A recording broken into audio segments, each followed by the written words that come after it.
अस्सलाम वालेकुम everyone, this is D4 exercise 60। Question number हम इसका कर रहे हैं 8 और इसमें कहते हैं a reflection in the line y equals to 0 will map the point P on to the P1। यार ये थ्योरी का क्वेश्चन है छोटा सा, मैं इसको आपको समझाता हूँ। देखो,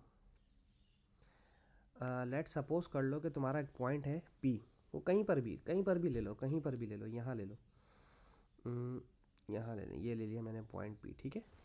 ये मुझे नहीं पता क्या है ये, ठीक है, एक्स एक्सिस का क्या है, वाई एक्सिस का क्या, अपनी मर्जी से डिसाइड कर लिया। रिफ्लेक्शन है y इक्वल्स टू 0। देखो y इक्वल्स टू 0 की लाइन ये वाली होती है, ठीक है।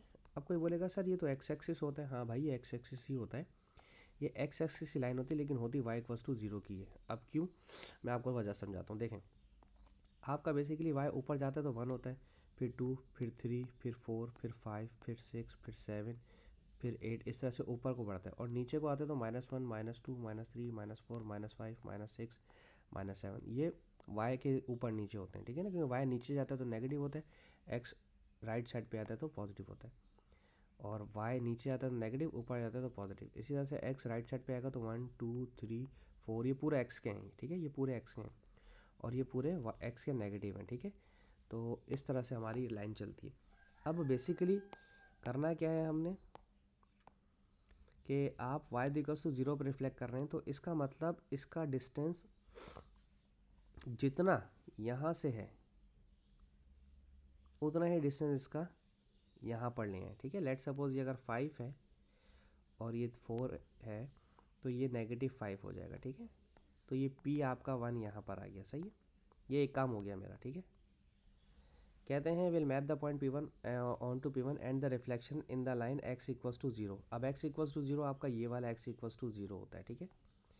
अब इसका यहाँ से 4 यूनिट का डिस्टेंस है, ठीक है, तो इसको ही 4 यूनिट यहाँ पर लें, -4 हो जाएगा। तो पॉइंट अब आपका यहाँ पर आ जाएगा, ये आ गया P2।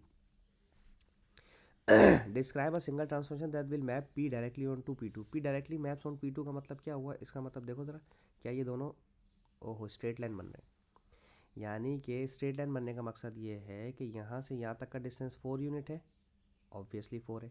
यहाँ से यहाँ तक का डिस्टेंस कितना है, 4 यूनिट है। राइटवर्ड और लेफ्टवर्ड डिस्टेंस बराबर, अपवर्ड 5 यूनिट डिस्टेंस है P का, और डाउनवर्ड भी P2 का 5 यूनिट का डिस्टेंस है। इसका मतलब 180 डिग्री रोटेशन है। 180 डिग्री रोटेशन, स्ट्रेट लाइन बन रहा है, 180 डिग्री रोटेशन। पहले तो रोटेशन लिखे आपके, रोटेट हुआ है, रोटेट उन्होंने लिखा हुआ है ना, नहीं उन्होंने लिखा हुआ ट्रांसफॉर्मेशन बोला है, तो पहले आप लिखें रोटेशन। अच्छा, आपने एंटी क्लॉकवाइज या क्लॉकवाइज इसलिए नहीं लिखा क्योंकि ये 180 डिग्री रोटेशन है। 180 डिग्री पे एंटी क्लॉकवाइज और क्लॉकवाइज नहीं लिखते। और कहाँ से है, ये अपने ओरिजिन से है, 0, 0 से है। आपको याद होगा मैंने कहा था कि जब आपका रोटेशन वाला सवाल आता है 180 डिग्री का, या रोटेशन पूछते हैं, तो वो 3 चीज़ें पूछते हैं। पहला पॉइंट, 1 मार्क्स होता है पूछने का कि क्लॉकवाइज रोटेशन है, एंटी क्लॉकवाइज रोटेशन है, क्या है। दूसरा पूछते हैं डिग्री ऑफ रोटेशन क्या है, 90, 180 या 270। और तीसरा जो मार्क्स होता है वो होता है पॉइंट ऑफ रोटेशन का, कि कहाँ से पॉइंट रोटेट हो रहा है, ठीक है।